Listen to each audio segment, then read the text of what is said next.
పశ్చిమ గోదావరి జిల్లా తణుకు నియోజకవర్గం ఇరగవరం మండలం రేలంగి గ్రామంలో కూటమి ప్రభుత్వం అధికారంలోకి వచ్చిన తర్వాత ఇచ్చిన మాట ప్రకారం హైస్కూల్ విద్యార్థులకు సన్న బియ్యం పంపిణీ కార్యక్రమంలో కూటమి నాయకులతో పాటు మాజీ జడ్పీటీసీ చుక్కా సాయిబాబు తదితరులు పాల్గొన్నారు.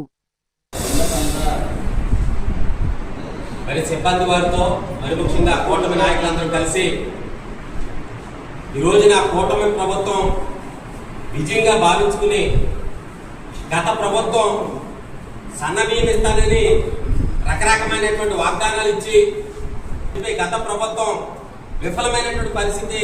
మనం చవి చూసాం. మరి ముఖ్యంగా ఈ రోజున కూటమి ప్రభుత్వం అధికారంలోకి వచ్చిన తర్వాత చంద్రబాబు నాయుడు గారు, లోకేష్ బాబు గారు, పవన్ కళ్యాణ్ గారు ఒక విజన్తో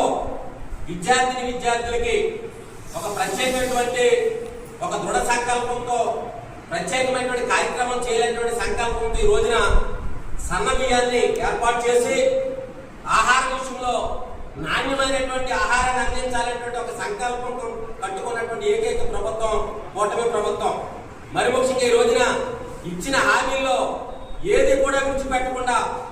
క్రమం తప్పకుండా ఒకటి అలాగా మరి నెలకొక పథకం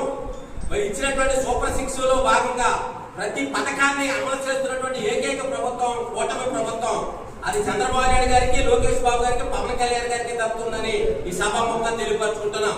గత ప్రభుత్వం సన్న బియ్యం ఇస్తానని కొంతమంది నాయకులు సన్నాసులు మరి మాట్లాడటం జరిగింది. కనుక ఈ రోజున ఒక దమ్మున్న ప్రభుత్వం, ఒక దృఢమైన సంకల్పం కలిగినటువంటి ప్రభుత్వం, ఒక విజన్ ఉన్నటువంటి ప్రభుత్వం కూటమి ప్రభుత్వం. ఈ ప్రభుత్వంలో ఒక విద్యార్థులు కావనివ్వండి,